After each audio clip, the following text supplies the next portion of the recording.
കുവൈറ്റിനും ബഹ്റൈനും നേരെ വീണ്ടും ഇറാന്റെ മിസൈൽ ഡ്രോൺ ആക്രമണ ശ്രമം. എന്നാൽ ആക്രമണത്തിൽ ആളപായമോ നാശനഷ്ടങ്ങൾ ഉണ്ടായിട്ടില്ലെന്ന് അധികൃതർ അറിയിച്ചു.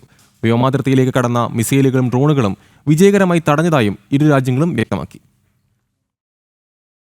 ഇന്നു പുലർച്ചെ 5 മണിയോടെയായിരുന്നു കുവൈറ്റിനെ ബഹ്റൈനെ ലക്ഷ്യമിട്ട് ഇറാൻ ആക്രമണം നടത്തിയത്.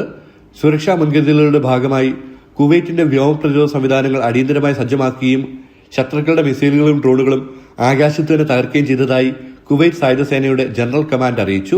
അനാവശ്യ ഭീതി ഒഴിവാക്കാൻ ജനങ്ങൾ ഔദ്യോഗിക കേന്ദ്രങ്ങളിൽ നിന്നുള്ള വിവരങ്ങൾ മാത്രം ആശ്രയിക്കണമെന്നും സുരക്ഷാ ഉദ്യോഗസ്ഥർ നൽകുന്ന നിർദ്ദേശങ്ങൾ കൃത്യമായി പാലിക്കണമെന്നും അധികൃതർ കർശന നിർദ്ദേശം നൽകിയിട്ടുണ്ട്.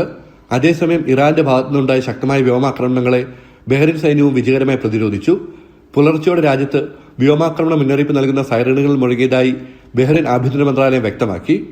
സുരക്ഷിതമായ ഇടങ്ങളിലേക്ക് അടിയന്തരമായി മാറാൻ ജനങ്ങൾക്ക് മന്ത്രാലയം നിർദ്ദേശം നൽകിയിട്ടുണ്ട്. പ്രദേശത്ത് ഇപ്പോഴും അതീവ ജാഗ്രത തുടരുകയാണ്. ജനം, ദുബായ്.